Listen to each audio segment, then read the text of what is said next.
자, 오늘 집회 세 번째 시간, 마무리 시간을 갖습니다. 두 번째 시간의 그 말밑 부분에 요한복음 20장 21절 말씀을 보면서 아버지께서 예수님을 세상에 보내신 것처럼 예수님이 구속을 이루신 후에 살려주는 영이 되어서 제자들에게 임하셔서 제자들에게 그 영을 살려서 또 나도 너희를 보낸다. 너희가 나가서 네 죄든지 사하여 줄 것이고 그대로 두면 그대로 있을 것이다. 이 말씀을 하셨는데 이때 숨을 내쉬며 가라사대 성령을 받으라 하셨던 그 성령을 금기름이라고 선지자가 구약성경에서는 표현을 했다. 이걸 살펴봤어요. 원래 금은 하나님의 신성한 성품과 살아있는 하나님의 인격을 말하는 겁니다. 그래서 이제 믿음을 금이라고도 하죠. 욥기에 보면은 내가 단련을 받은다면은 정금 같은 믿음으로 나온다. 이렇게 표현을 했어요. 그러니까 그 믿음이라는 것은 신성인 것이단 말이에요. 신성. 사랑이라는 것은 신성이다 이거예요. 세상의 믿음이 아니고 진리의 사랑이다. 믿음도 그 진리의 믿음이어야 되는 것이고 온유, 겸손, 자비, 긍휼 등등 신성, 신의 성품이라는 건 아주 다양하지만 그것이 다 인간적인 것과 하나님 자신의 성품과 사람의 성품의 그런 것과는 다른 거다라는 걸 기본적으로 알아야 되는 거다. 이런 것을 정확하게 성경이 말하는 의도를 알고 뭐 금이라고 하는 한 가지 단어만 나와도 지금 뭘 말한다라는 걸 알고서 성경을 읽어야 된단 말이에요. 성전의 지성소의 기물은 금으로 되어 있죠. 법궤도 조각목으로 만들지만 금을 안팎으로 입혀서 만들어 놓는 거예요. 법궤 뚜껑 씌운 좌라고 하는 거 전부 금판인 거예요. 금으로 되어 있어요. 이와 같이 그것은 신의 임재, 신의 초소 이런 모든 것은 신성을 말한다 이거예요. 신의 성품, 인격, 거룩하심, 그다음에 의로우심, 자비, 긍휼하심, 사랑하심 이런 모든 등등이 신성이야지 인성을 가지고 사람을 연마시키고 단련시키고 좋은 사람 되게 만들고 이렇게 하려는 것이 선악을 알게 하는 나무 열매를 계속 먹은 사람들이 결과가 그렇게 되는 거다 그런 말이란 말이에요. 자, 그렇기 때문에 제자들은 부활의 날 저녁에 그 영으로 재림하신 그리스도의 영을 생명의 성령으로 속사람의 영이 살리심을 받았다. 어린아이가 아무 잘못이나 무슨 허물진 것이 없이 태어났을지라도 죽은 자예요, 산 자예요? 죽은 자는 죽은 자들로 장사하게 하고 너는 나를 따르라 이렇게 말씀하실 때 문자대로 하자면 죽은 사람이 죽은 사람은 어떻게 갖다 장사합니까? 예수님이 말씀하시는 죽은 자라는 말은 뭐가 죽었다는 거예요? 멀쩡하게 돌아다니지만 하나님 볼 때는 전부 죽은 자들이다 이거예요. 영이 죽었다라는 말이다. 자, 영이 죽었다는 말은 하나님의 영이 사람의 영에 함께 하시지 않는 상태, 하나님과 사람이 분리되어 있는 상태를 죽었다고 하는 거다. 사람의 영에는 누가 계셔야 돼요? 하나님의 신성한 성품이 그분의 영으로 사람의 영과 연합되어 있어야 되는 것이다 그런 말이야. 이렇게 되지 않은 사람은 전부 죽은 자들이다. 이런 죽은 자를 살리러 예수님이 오신 거죠. 살리는 것은 영이니 육은 무익하니라. 영을 살리러 오신 거예요. 지금 제자들의 영을 이 부활의 날 저녁에 살려주신 거죠. 그런 뜻이다. 이게 관유를 부어서 살리는 것이다. 관유를 부어서. 또 다른 면에서는 위임을 하는 거다 이거예요. 아버지께서 나를 보낸 것 같이 나도 너희를 이제 보낸다. 자,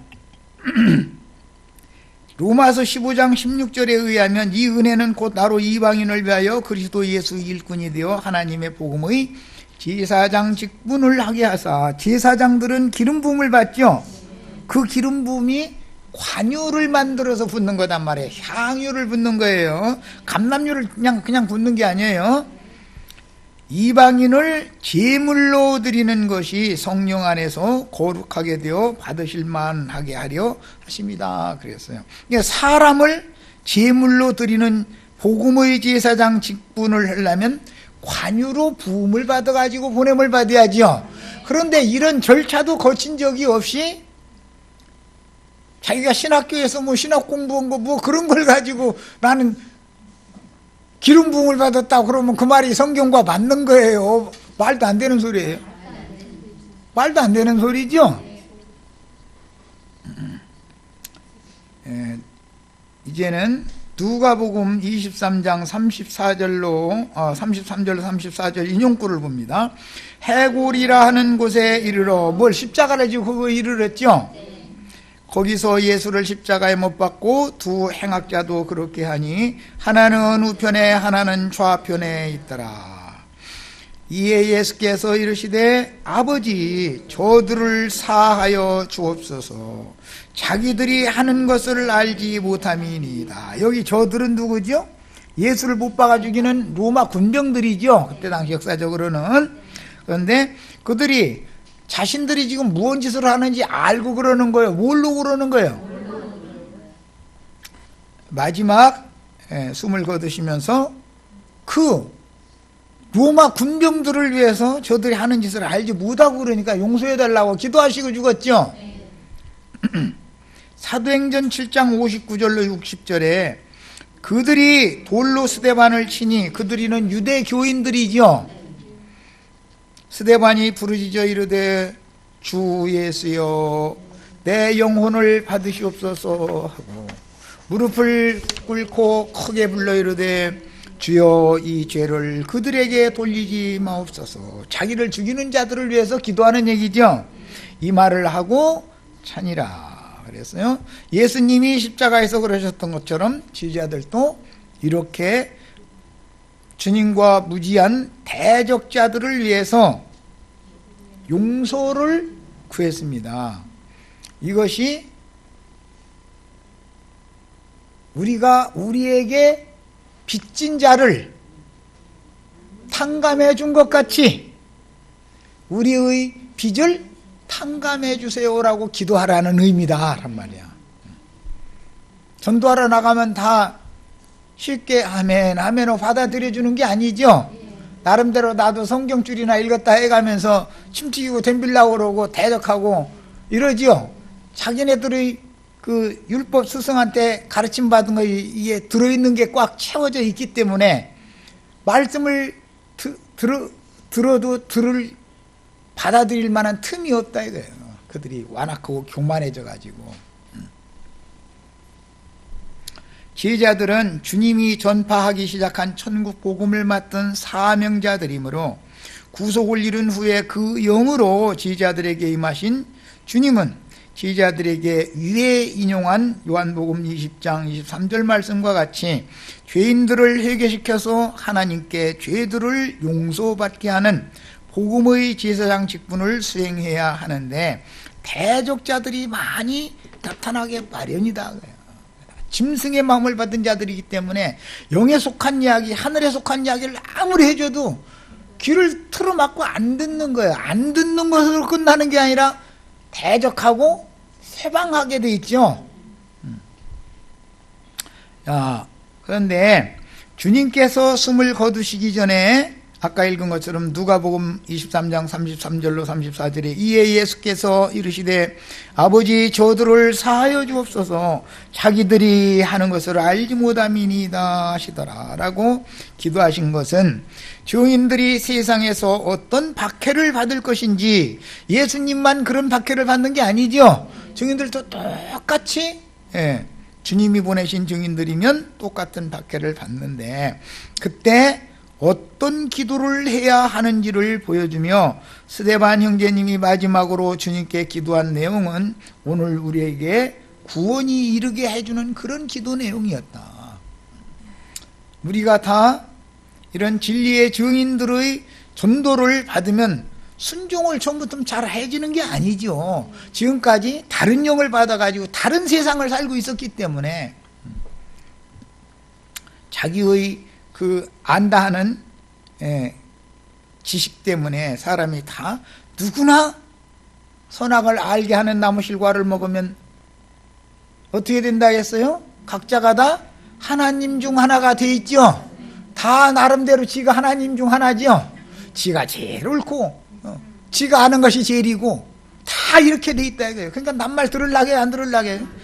예수님 말 들으려고 해요, 안 들으려고 해요? 세상 말은 그런데 잘 들어. 그것참 어디 가면은 이게 돈 버는 좋은 일 있다더라 하면 막 귀가 번쩍 뜨여. 막 자다가도 일어난다는 거예요. 그리고 애기가 난산을 해가지고 잘 안 나오면은 돈 준다고 애기 출문하는 문 앞에다가 돈 준다 해가면서 돈을 갖다 놓으면 나온다네. 그거 다 농담으로 하는 소리겠지만, 이 녀석이 안 나오려고 돌아야 나오잖아, 반바퀴를. 그런데 꼿꼿이 서서 나는 안 나가겠다고, 나 끄집어내려면 발부터 끄집어내 그러고 이러고 있으면 발부터 나오면 잘못하면 엄마 죽지요. 저도 죽고. 그런데도 나 안 나간다고 막 이제 뻗뛰어. 그러면 돈 줄게. 그럼 얼른 돈 되는 거예요. 참 얼마나 돈이 좋으면 그런 우스갯소리가 다 나왔을까 싶어.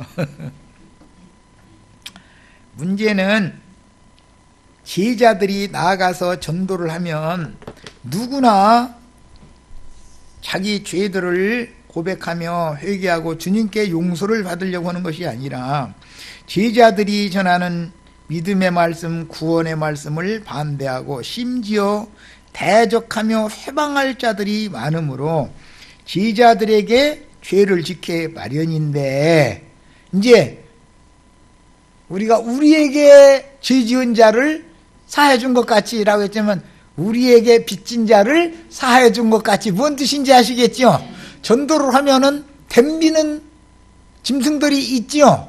가만히 있지를 않아요. 주로 순수한 세상 사람이 그러는 게 아니죠. 성경줄이나 읽은 연놈들이 그러는 거 아니에요. 대부분은 그게 짐승의 마음을 받아 그런 것이거든. 짐승의 영을 받아가지고 다른 영으로 난 거 아니에요. 거듭나는 것이 두 면으로 나는 거단 말이에요. 부모 뱃속에서 나는 거 이게 아니고 거듭나는데 다 거듭났다고 그러죠. 그런데 마귀의 영을 받아서 거듭날 수도 있죠. 그놈들이 이게 문제다 이거예요. 그래서 제자들에게 죄를 짓는 것은 사실은 주님께 범죄하는 짓이고, 제자들이 전도를 위해서 헌신하지 않으면 형벌은 제자들이 받는 것이다, 그런 개념이다 이거예요. 그러므로 주님은 한 달란트, 이건 금 달란트예요. 그 다음에 한 문화 얘기는 은 문화예요. 를 수건에 쌓아가지고 땅속에 묻어두었다가 이를 남기지 않고 한 달란트를 다시, 한 문화를 다시 갖다 바치면 게으르고 악한 종이다 해가지고 수족을 결박해서 바깥 어두운데 내쳐라, 그게 화를 당한 거죠. 그래서 하나님의 말씀을 맡은 종들이라고 죽으면 다 천당 가는 게 아니라 자기가 마땅히 해야 될 일을 해태, 그 다음에 게으름을 폈을 경우에는 화를 당하는 얘기를 겸하여 하신 것이다 이거예요. 자, 그 다음에 주님께 그랬듯이 전도받은 영혼들의 대적 행위에 대하여 자신들이 하는 짓의 의미를 몰라서 그러는 것이므로 그렇게 대적하고 회방하고 해가면서 내가 지금 무슨 짓을 하고 있는지를 알면 그 짓을 해요, 안 해요? 그들이 다 알면 하나님 말씀이 이루어져요, 안 이루어져요? 예수를 안 죽이죠? 그러면 구속이 이루어져요, 안 이루어져요? 그러니까 그놈들이 필요해서 그렇게 쓰시는 것인데, 하나님의 말씀과 저희 가진 증거를 인하여 목배임을 받은 자의 수가 채워져야 기독교계가 흔히 말하는 재림이 완성되죠. 그러려면 제자들 보낼 때도 예수님한테 회방하고 대적했던 것처럼 하는 연놈들이 있어야 돼요? 다 순종해야 돼요? 대적자들이 있어야죠. 그것도 주님의 말씀을 응하게 하느라고, 이루려고 이런 일이 있는 거다. 그래서 흔들림 없이 전도자로서 복음과 함께 고난을 받아 사람들을 주님께로 인도해 주어야 하며, 지지자들에게 복음을 받아들이지 않고 대적하거나 회방하는 사람들을 만날 때마다 원수로 여기고 멀리하고 싶은 우리들의 죄를 용서해 달라고 기도할 필요가 있는 거다. 속에서 끌어오르죠. 그러면 주여 살아계시다며 엘리야 때 그런 것처럼 하늘에서 불이 내려서 이런 걸 싹 다 살라버려 주시옵소서, 막 이 기도가 막 속에서 여기까지 나오죠. 그런데 그럴 게 아니라 제 무지해서 저럽니다. 들을 기도 없고 뭔 소리 못 알아들으니 이제 짐승의 마음을 와서 저러니 웃드냐고. 그들에게 죄를 돌리지 마시옵시고 우리가 이걸 잘 감당하게 해주세요, 이렇게 기도를 하라는 거예요. 부자 되게 해달라고 기도하라는 말이 아니단 말이야. 예배당 목사들이 주기도문 강의한다고 하는 소리, 그거 말도 안 되는 소리예요. 지금 성경이 지금 주님께서 지지자들에게 지시하신 이 기도의 말씀이 무슨 뜻인지에 대해서, 그들이 사는 세계가 우리와는 너무 다른 세계를 살다 있다 보니까 그들은 또 그게 너무 맞아. 그 주기도문 강의하는 소리 들어보면 또 너무 그럴싸해. 또 그 말 들으면 그 말이 맞아. 이게 비밀입니다, 이게 아주. 이사야 58장에 보면 이제 다음 단락에 금식 얘기로 넘어가죠. 그 16절부터는 금식 얘기잖아요. 이사야 58장에 보면은 이제 참된 금식 얘기가 나오는데, 거기 보면은 말씀을 맡은 자들이 자꾸 숨고 피하려고 한다는 거잖아요. 왜 그래요? 네. 대적자들이 있으니까 만나고 싶지 않은 거예요, 그냥. 네. 그런데 너희는 금식에 가면서 기도를 해야 된다 그랬어요. 거기에서 이제 다음에 나눌 금식 얘기가 거기서 이사야 58장에서 인용하는 말이에요. 우리는 대적자들이 많지만 큰 시험을 계속 당하지만 계속해서 주여 저들이 몰라서 저런 짓을 하는 거니까 그들의 죄를 그들에게 돌리지 마옵시고 우리가 맡은 사명을 충성스럽게 잘 할 수 있도록 내 자신이 시험에 들지 않도록 나 좀 도와주세요, 이렇게 기도를 하라는 거예요. 자, 우리가 우리에게 빚진 자들을 탕감하여 준 것 같이, 이 탕감이라는 압히에미라는 말은 보내다, 울부짖다, 생략하다, 버리다, 떠나게 하다, 내놓다, 면제하다 등등의 의미를 갖고 있는데, 이 말씀은 내가 어떻게 하는 주체가 되라는 말이 아니고, 나는 속으로는 조살나고 이렇게 전도를 내가 했어서 하는데 나를 뭘로 알고 지금 회방하고 있어? 내가 하늘에서 보낸 하나님의 사자인 줄을 네가 알면 너 이렇게 못할걸? 이 마음을 가지고 있으면, 교만한 마음을 가지고 있으면 끌어올라요. 주여 용서하시옵소서. 그렇게 돼요. 끌어오르죠? 그럼 왜 그런 거지? 자신이 높아져 있기 때문에 끌어오르는 거예요. 원수는 나보다 힘이 있고 사탄 앞에서 쓰임받는 자인데, 그게 다 사탄의 자식들인데, 권세를 가진 마귀에게 그 사람이 속고 있으므로 원수의 회방이 있지만 사명을 충성스럽게 수행하도록 그 영께서, 관유를 나에게 부어주신 주님 자신께서 나를 도와줄 것을 주님께 부탁하여 넘겨라, 그 말이단 말이야. 자, 이제 13절로 갑니다. 우리를 시험에 들게 하지 마옵시고 다만 악에서 구하시옵소서. 이 말씀은 이제 설명 없이 빨리 읽어나가겠습니다. 복음을 맡은 지지자들이 악에게 시험을 받는 이유는 전도자로 사명을 수행하다가 보면 여러 부류의 대적자들을 만나서 회방당하게 마련이고, 제자들도 사람들이기 때문에, 나도한 형제도 사람이죠. 그러니까 정말 해도 너무나 싶을 때는 여기 뽀글뽀글 그러다가 아이고 저거 하늘에서 불이 내려와서 저 그냥 너 지옥에나 들어가, 이 말이 여기까지 나오죠. 해봐야 알아, 이거는. 이제 저런 사람들을 불쌍히 여기는 마음에 앞서서 하늘에서 불이 내려와 살라버려 주기를 바라는 마음이 일어나는 시험을 당할 수밖에 없게 돼 있다. 예수님도 지금 유대교 지도자들한테 다 이 시험 당해가면서 지금 전도한 거 아니에요? 제자들도 똑같은 시험 당할 거다 이거예요. 그들이 유대교 지도자들이 말씀 몰라요, 알아요? 너무 많이 알죠? 네.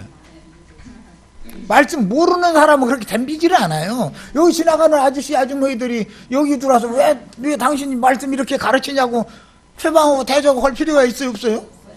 관심도 없는데 말씀줄이나 읽었다고 하는 짐승들이나 예수님 대적하고 죽인 자들이 다 알고 보면 말씀줄이나 읽은 연놈들이잖아, 다 그게.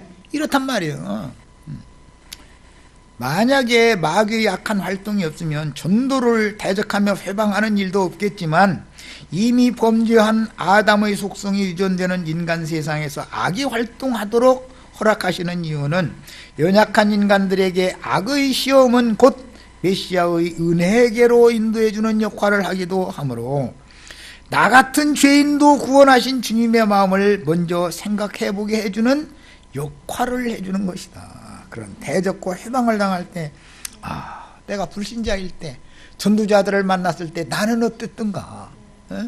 이것을 생각을 해보게 마련이다. 그 사람은 그래도 나보다는 낫죠. 저 사람이 저래도 인간적으로 봐서 본다면 나보다는 그 사람은 낫지.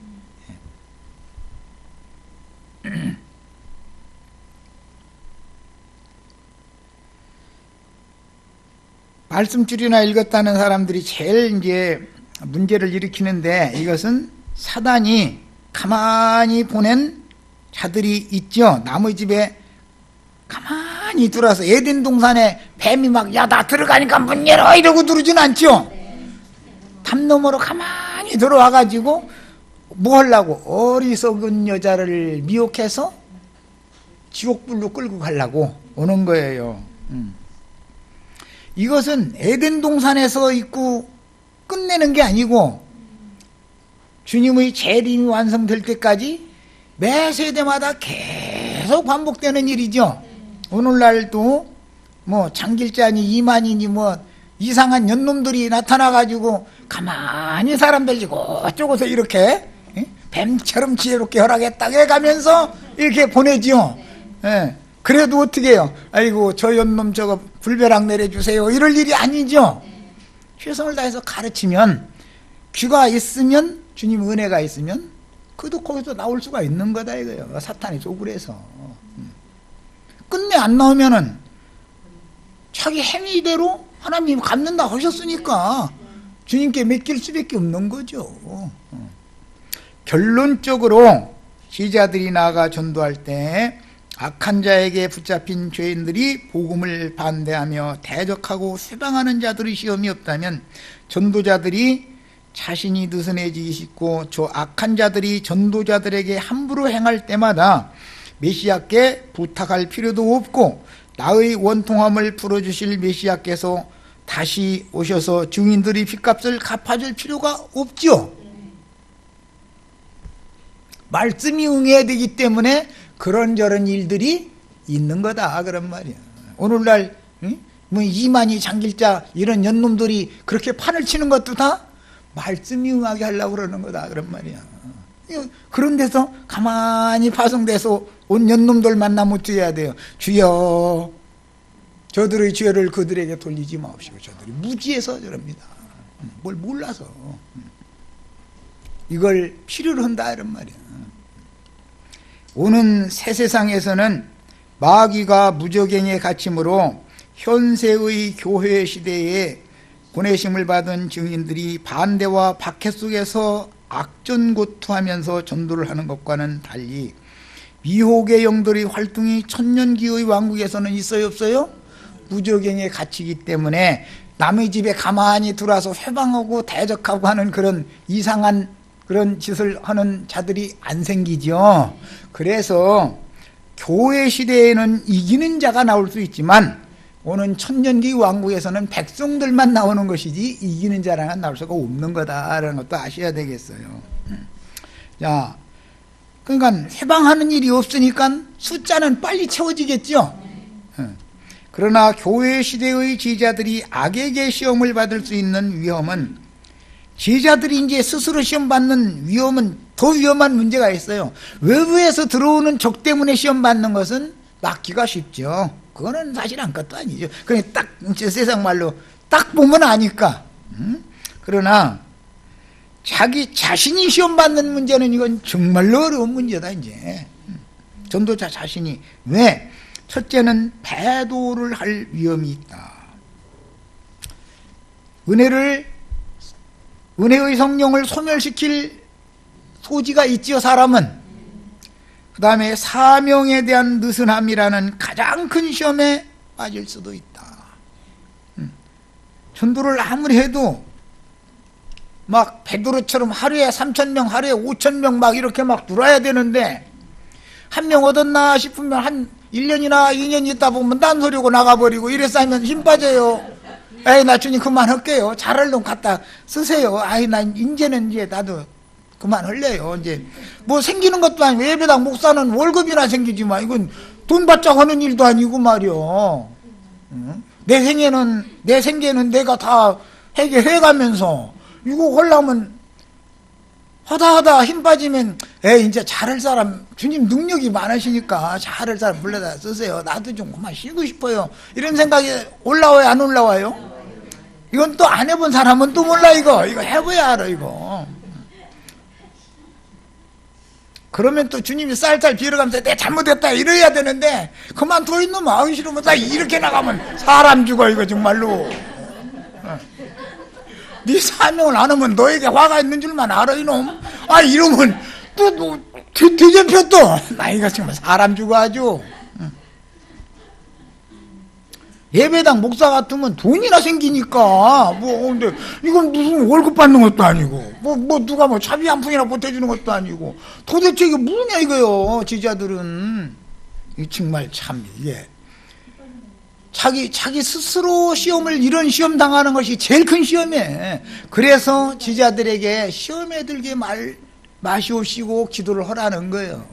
그래서 말씀을 맡아 전할 위임을 받은 제자들이 마귀의 유혹에 빠지는 경우는 대개, 왜 그러면 그렇게 하나님의 종들이 변질이 되느냐, 이것은 삶이 평탄하고 영이 교만해지기 때문이다. 말씀을 맡으면 인생사가 평탄하면 돼요, 안 돼요? 인생사가 평탄하면 목회자가 변질되게 돼 있는 거다. 사람이라는 약점이 다 있다, 누구나. 약점, 연약함이 없는 사람 없어. 그래서 사는 것이 쉽지 않은데, 사는 것도 쉽지 않은 사람 죽겠는데, 아이, 너 사명을 행하라고 너 안 했다는, 너 이제 마지막 날에 내 앞에서 화가 있어. 이러니. 이거 정말 사람 죽을 일이야, 이거. 세상에서 한 가지나 시키든지. 그럼 목사님들처럼 말씀 전하는 일 한 가지만 전담해서 하라고 그러고 나머지는 그냥 신자들 보고 내 헌금 내라 해가지고 너 먹고 사는 책임져 줄게 이러든지. 이것도 아니고 저것도 아니고 양면에서 이렇게 하라고 하면 이거 사람 죽는 일이다, 이거요. 그러면은 그게 왜 그러느냐, 변질되지 않게 당신의 종을 끝까지 타락하지 않는 종으로 계속 쓰시려면 어떻게 되냐, 이렇게 그야말로 살얼음판 걷게 만들어 놓지 않으면, 삶이 평탄해지면 영이 교만해지게 돼 있다, 영이 둔해지게 돼 있는 거다, 이거요. 하나님의 종이라는 거는 하나님이 다 뭘 몰라서 이렇게 하시는 게 아니다, 이거요. 특히 전도의 성과가 흡족하게 나타나서 많은 사람이 모이는 큰 모임을 세우는 경우에는, 난 이제 타락해야지, 오늘부터 이러고 타락하는 목사 봤어요? 자신도 모르게 충성스런 종된 신분에서 큰 무리의 주인의 위치로 올라가고 싶은 시험에 떨어지게 돼 있다. 자기도 모르게 이렇게 된다는 거예요. 내가 알고서 그런 시험 당하는 게 아니야. 수백 명 모이다가 수천 명 모이다가 수만 명 모이면 내가 그러다가 딱 되지요. 자기가 그렇게 하고 싶어서가 아니야. 자기가 마치 또 다른 보혜사요 재림주나 되는 것처럼, 예언된 그 선지자나 되는 것처럼, 지가 이긴 자나 되는 것처럼 이따구 소리를 막 해대기 시작하는 거예요. 이제 그러면 사람들은 이분이 그분이네, 이제 이게 되지요. 그렇게 되면 사람끼리 영광을 주고받는 타락의 무리가, 지옥 자식들이 그렇게 모아지는 거다, 이런 말이야. 그게 가라지의 단이라고 그러는 거예요. 이렇게 추수를 위해서 먼저 세상 심판 전에 가라지의 단을 이런 방식으로 모으는 거다. 하나님의 전능성이다, 이게. 전도자들과 목회자들의 타락 원인은 신자들이 대대적으로 호응해주고 심지어 맹신해주면서, 맹신하는 사람들, 그 무리는 그 무리의 선생이 가르친 것 외에는 모르죠. 성경에 다른 거 가지고 뭐 증거하려고 그러면 못 알아들어. 왜 그래? 그 얘기만 늘 들어가지고 그것밖에 모르니까. 그것이 뭐냐? 진리의 성령이 오시면 특징이 뭐죠? 모든 진리 가운데로 인도를 해주시는 건데, 네, 그 사람이 가르친 것밖에 모르도록 자꾸 만드는 건 세뇌시키느라고 그러는 거죠. 네, 그러면 그 무리한테 가서 있으면 그 말이 100% 맞아. 딴 사람들은 다 틀린 것 같아. 이렇게 사람을 타락시키는 거다, 이거예요. 그게 무슨 방법이요? 지금 가라지를 추수하기 위해서 가라지의 사자들을 보내서 불러 모으는 중이다, 이거예요. 이런 것을 알고 신앙생활을 해야 돼. 그래서 대대적으로 호응해주고 심지어 맹신해주면서 사람을 높여주기 시작하면 자신도 모르게 알고 변질되는 사람은 없어요. 모르게, 자신도 모르게 어느 날 보니까 자기가 그 위치에 있는 거예요. 이 수많은 사람들이 막 우리 목사님, 우리 총회장님, 어머니 하나님 막 이래싸면서 막 이제 막 난리를 내는 거예요. 그러면 자신도 모르게 그 위치에 딱 가 있는 거예요. 이것이 뭐예요? 하늘 높은 줄 모르는 놈이 된다, 그런 말이죠. 그러면서 결과적으로는 자기 자신을 자꾸 자랑하게 돼 있다, 이거요. 은근히 노골적으로 얘기를 절대 안 씁니다. 그런 놈들은 이리 돌리고 저리 돌리고 해가지고서 결론은 자기를 바라보고 자기의 종을 삼는 데 목적이 있다, 이거예요. 우리는 그리스도께로 나가서 그리스도 신부가 되어야지 어떤 인간의 종이 되면 안 되는 거예요. 세상 없는 놈이라도 말이야. 그래서 자신도 모르게 변질되어 니골라당의 하나가 되거나 발람이 되는 유혹을 받게 되고 삶이 평탄하고 부유해지면 자연스럽게 그 영까지 교만해지게 돼 있다. 사람이 많이 모이면 돈이라는 건 자연히 모이게 돼 있죠. 돈이 많이 모이면 특징이 뭐죠? 큰 집 하나 짓는 거죠. 그래야 거기서 지가 바다와 산 사이에 장막궁전을 지어놓고 자기 궁전 삼으려고 하는 거잖아요. 다 야심은. 그런데 입으로는 또 이 땅에 우리는 행인과 나그네로 살아야 된다, 이제 입으로는 또 그래. 그런데 실제 하는 행동은 한 큰 집 지고 거기서 지가 왕노로 사는 걸 추구한다, 이게. 이제 자신이 변질됐다는 것 자체도 이제 모르는 거야. 이제 누가 그런 얘기하면 감히 막 이렇게 나가버리는 거야, 이제. 이것이 사탄의 사자들이 하는 술법이다. 그러므로 자신의 분수를 알고 사역에 임해야 하며, 사람들이 크게 호응해주고 많은 인수가 모이는 목회를 하게 되면 처음 주님의 사랑을 받고 눈물을 흘리며 나같이 하찮고 아무것도 아닌 모자라는 자, 세상에서도 미말에 처한 자를 불러서 이같이 큰 사명을 맡기시다니 겁도 주님의 뜻에 따라 잘 감당할지 걱정이 앞서서 기도를 쉬지 않던 순수한 때는 다 그래요. 전도사 때만 해도 다 이래요. 그때를 항상 기억하게 해달라고 기도를 해야 되는 거다. 그래서 시험에 들지 말게 해주시기를 구해야 하는 거다. 하나님의 종으로 보내심을 받은 종들이 이렇게 시험에 들게 하시지 마옵시고라는 이게 보통 문제가 아닌 거단 말이에요. 외부에서 오는 어떤 것들 때문에 시험당하는 것은 발견을 하고 금방 처리할 수가 있지만, 자기 자신을 와서 스멀스멀 어둠의 권세가 와서 자기 자신의 영혼을 먹어버리고 자신도 모르게 주인의 위치에 딱 올라가서 서면서 이제부터는 주장하기 시작하고 많은 사람들이 맹신해주고 막 우리 목사님, 당회장 목사님, 총회장, 뭐 우리 총회장님, 뭐 어머니 하나님, 뭐 별로 뭐 소리 하여튼 그럴싸한 얘기는 다 갖다 돼가면서 이렇게 하면 그건 이미 내가 버림받았다는 것이다라는 걸 얼른 알아야 되는데 그때 같으면 다 눈도 막히고 귀도 막히고 모든 게 다 닫혀버리는 상태이기 때문에 절대 회개하고 돌이키기가 안 된다는 거예요. 갈 때까지 간 자이기 때문에. 자, 다만 악에서 구하옵소서 할 때 다만 이건 알라라고 하는 이 용어는 그러나 도리어라는 뜻의 반의적인 접속사로서 시험에 들게 하지 마옵시고라는 간구와 대조되는 다만 악에서 구하옵소서 그 말이죠. 악에서 구한다는 건 뭐예요? 그런 시험에서 나를 건져주세요라고 하는 거예요. 시험에 들게 마시고 다만 나를 악에서 건져주세요라고 너희는 기도를 해라 그 말이에요. 악에서 건져준다는 게 뭐예요? 자기 자신이 타락하는 거죠. 자기 자신이 타락하는 거다가요.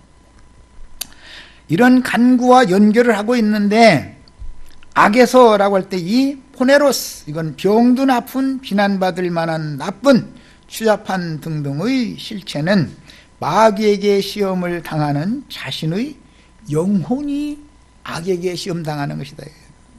뭐예요? 나도 모르게 교만해지는 거예요. 지가 주님이 되는 거예요. 내가 그러라 하는 위치에 딱 서고자 하는 것이 인간에게는 다 있다 이거예요. 그런 타락의 근성이. 자, 악에서 구하시옵소서라는 기도는 전도 사명을 위임맡은 지자들이 마귀에게 시험당하는 자신의 영혼을 지켜달라는 뜻이며, 첫째, 높아지려는 생각, 세상에서 사람들에게 영광을 받고자 하는 야심, 특히 말씀을 맡은 것 자체에 심취되어 점진적으로 말씀이 깊이 있게 깨닫기 시작하면 앞서 자신에게 말씀을 전해준 스승이나 선배 사역자를 무시하고 자신이 깨달은 것이 제일이라고 착각하기 시작한다. 사람이라는 이게 굉장히 위험한 거죠. 말씀을 깨달음이 적을 때는 말씀을 순수한 마음으로 가르침 받죠. 그때는. 그러다가 자기 자신에게 이제 말씀이 조금씩 깨달아지기 시작하면 나도 모르게 변질되어 버린다. 자기 스스로. 그래서 이제 그 사람의 그릇에 따라서 언제 변질되는 거 그 기한도 그 사람의 그릇이 어디까지냐라는 것과 이건 당연히 관계가 있습니다. 이것이 가장 큰 시험인 것이다.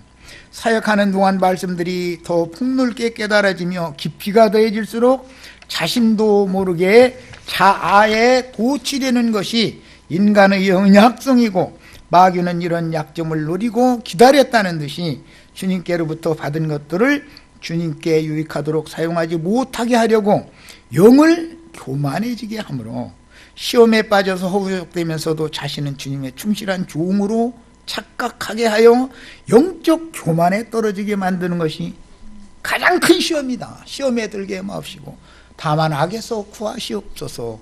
이게 얼마나 중요한 기도인지 지지자들은 이 기도가 이게 무슨 뜻인지를 알고 꼭 기도를 해야 된다는 거예요. 그 다음에 6장 13절에 나라와 권세와 영광이 아버지께 영원히 있사옵나이다. 아멘. 이렇게 해서 이제 기도 말씀 일단락을 졌는데, 괄호 안의 문장은 유력한 사본들이나 평행구인 누가복음에는 없는 내용이고, 이것은 초대교회 때부터 구약 성경의 예에 따라서 기도의 끝에 반드시 송영을 붙였던 관습에 따라 기도문을 완전한 형태로 만들기 위해서 첨가했을 것이다 라고 보고 있습니다.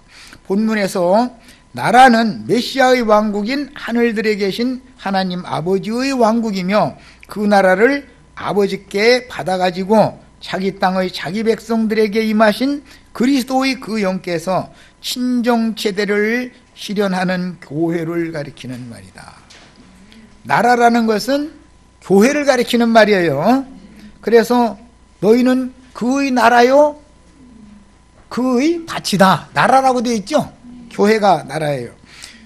우리를 피로 사서 나라와 제사장을 삼으신 그에게 영광을 돌리지어다. 우리가 다 나라예요. 주님의 교회를 통해서만 인자로 오셨던 예수님의 아버지 하나님 곧 지자들의 아버지 하나님께서 조물주로 소유 권세를 행사하실 수 있으며, 교회가 순종함으로 하나님을 경배할 때 모든 피조물들에게 영광을 받으시게 되므로 성경에 기록된 그 나라의 영광이 영원한 것이다. 다니엘 7장에 보면 그 나라의 영광은 영원하고 영원하고 영원하리라. 이게 이제 송영이라고 그러죠. 예. 자, 그 다음에 마태복음 6장 14절로 15절. 너희가 사람의 잘못이라는 건 허물, 과실. 세상 사람들도 흠결 없는 사람, 허물 없는 사람 어디가 있어, 이렇게 표현하죠. 이것은 죄라는 말과 사실은 개념이 약간 다르죠. 범죄 사실들을 말하는 거니까.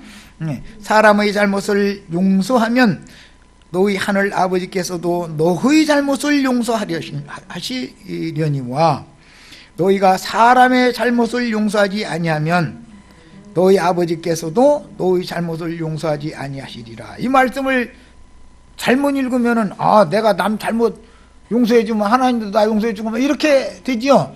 그게 아니라 너희가 말씀을 맡은 자로서 나가서 전도를 해서 사람들을 얻어서 주님 앞에 그들의 허물, 과실들을 용서받게 해주면 나도 너의 허물을 용서해 줄 수 있다. 지금 그 말이단 말이야.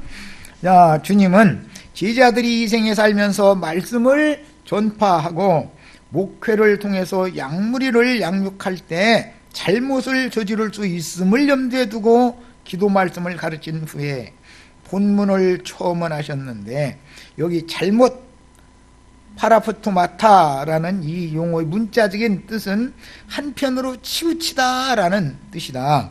그래서 진리나 의로부터, 하나님 자신께로부터 다른 쪽으로 이렇게 치우쳐 나가는 것, 벗어나가는 것, 이런 이탈을 가르칠 때 사용하는 용어이니, 범죄들의 근본인 하마르티아라고 하는 이 죄와는 구분이 되는 말이다. 죄와 범죄는 다르죠.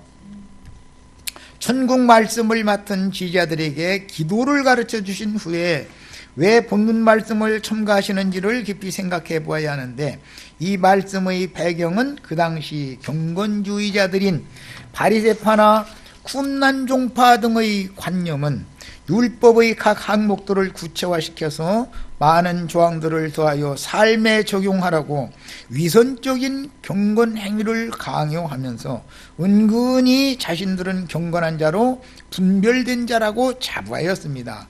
오늘날 신부님이나 목사님들이 다 이 모양이죠.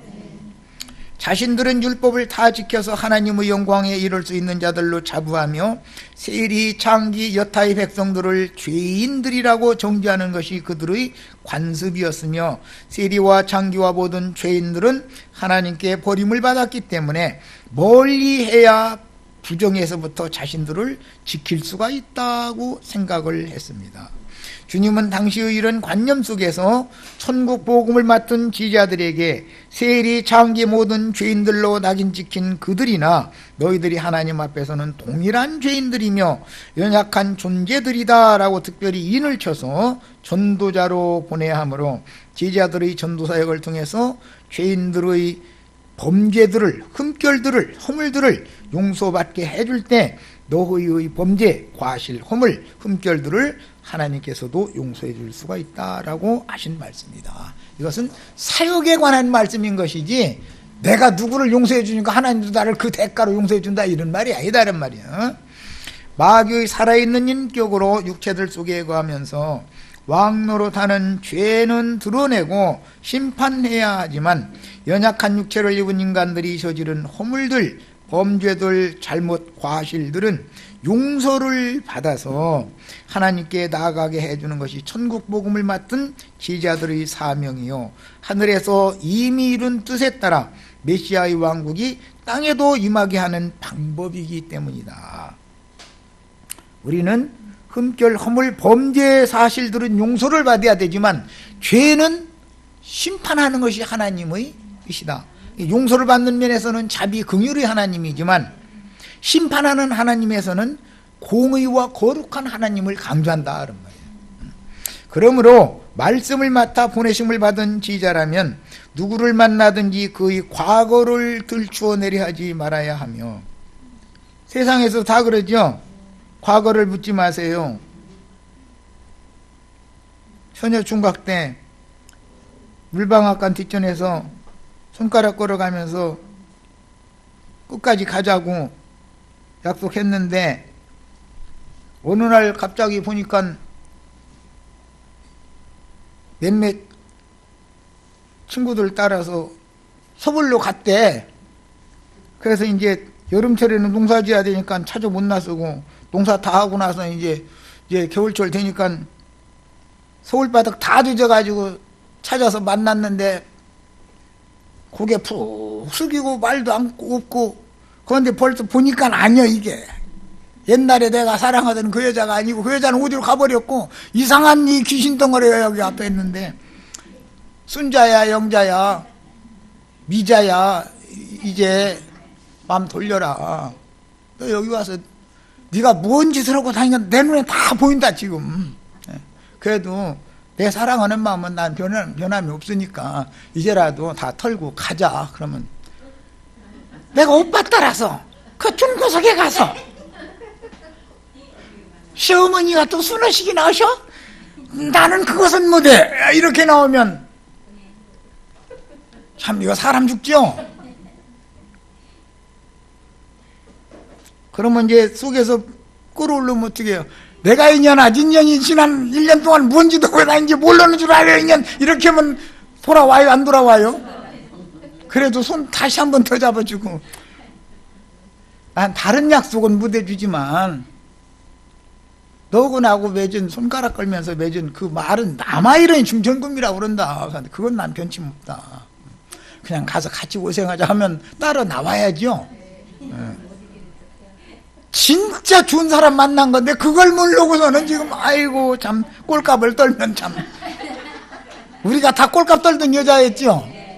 그런데 예수님이 자꾸 오래 참고 그러지 말고 나 따라가 그래서 하니까 어쩌다 보니까 여기까지 오게 된 거지. 우리가 지금 이게 정말로 참 이게 웬일인가 모를 일이지 이게. 그러면 데려다 놓고 나서는 네가 있냐나 서울 갔을 때 내가 뭔지도 고 다니는데 소문을 다 들었는데 까발리면 튀어나가요. 내 집에서 새끼 낳고 잘 지내고 어머니 아버지 봉양해 가면서 잘 지내줘요. 참 예수님 되게 답답해 그거 보면. 그래서 누가 지적하지 않더라도 지난 죄들로 인하여 항상 마음의 정죄를 받으며 심령의 판단을 통해서 고통에서 벗어나지 못하며 고개를 들지 못하는 누구의 어떤 과거사를 가지고 함부로 정죄하고 하나님께 나아갈 수 없도록 길을 막는다면 그는 자기의 과실들에 대해 하나님께 사면받을 길을, 자기 스스로 하나님께 나갈 길을 자기가 지금 막는 중이다 이런 말이에요. 자, 오늘은 이제 여기까지 합니다. 구속이라는 용어라는 건 덮어주다, 가려주다 라는 뜻이니, 예수님이 우리의 지난날 내가 뭔 짓을 하고 다녔는지 알아요 몰라요? 그냥 모르는 척 할 뿐이지 그냥 아이고 없던 걸 하자 간과하셨다고 그러죠. 덮어두는 것이지 예수님이 이걸 모르는 건 아니잖아요.